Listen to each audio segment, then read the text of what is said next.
दोस्तों, जब हमारा मस्तिष्क अच्छे तरीके से काम करता है तभी हम अच्छा सोच पाते हैं और जीवन में अच्छे अच्छे बदलाव भी ला पाते हैं। और जीवन में अगर हमें बड़े फैसले लेने हैं, मुश्किल हालातों का सामना करना है, तो इसके लिए हमारा मानसिक रूप से मजबूत होना बहुत जरूरी है। जरूरी नहीं कि आपकी जिंदगी में हर समय सब कुछ अच्छा ही होता रहे और तभी आप खुश रहे।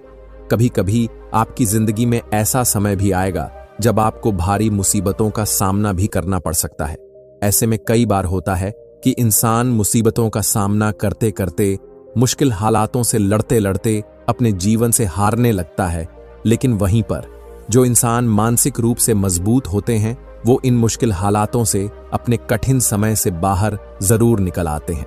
तो दोस्तों, आज के इस वीडियो में हम मानसिक रूप से मजबूत कैसे बने, इसी पर चर्चा करेंगे। आज एक बौद्ध कहानी के माध्यम से आपको 8 ऐसे नियम पता चलेंगे जिन्हें अगर आप जान और समझ लेते हैं तो आप यकीन मानिए, आप अपने मुश्किल हालातों से जरूर बाहर निकल आएंगे और आप मानसिक रूप से एक मजबूत इंसान भी बन जाएंगे। एक बार एक बौद्ध भिक्षु आश्रम में अपने शिष्यों को दिमाग के ऊपर कुछ प्रवचन दे रहे थे। गुरु कह रहे थे कि इंसान के मस्तिष्क के विचार कभी अच्छे होते हैं तो कभी बुरे होते हैं। जब उनके मस्तिष्क में अच्छे विचार जन्म लेते हैं तो वो अच्छी और कल्याणकारी बातें सोचता है, लेकिन वहीं पर अगर बुरे विचार और गलत भावनाओं जन्म लेती हैं तो उससे उसका पतन होता है। गुरु ये सब बोल ही रहे थे कि तभी शिष्यों के बीच में से राजगीर नाम का एक शिष्य खड़ा होता है और गुरु से कहता है कि गुरुदेव, क्या आप कोई ऐसा तरीका बता सकते हैं जिससे कि हम अपने मस्तिष्क को मजबूत और ताकतवर बना सकें, खुद को मानसिक रूप से मजबूत बना सकें। गुरु ने कहा, अवश्य, आज मैं तुम्हें 8 ऐसी बातें बताऊंगा जिससे तुम खुद को मानसिक रूप से मजबूत बना सको। लेकिन उससे पहले मैं मन के विषय में कुछ बातें बता रहा हूं जिन्हें तुम लोग ध्यानपूर्वक सुनना।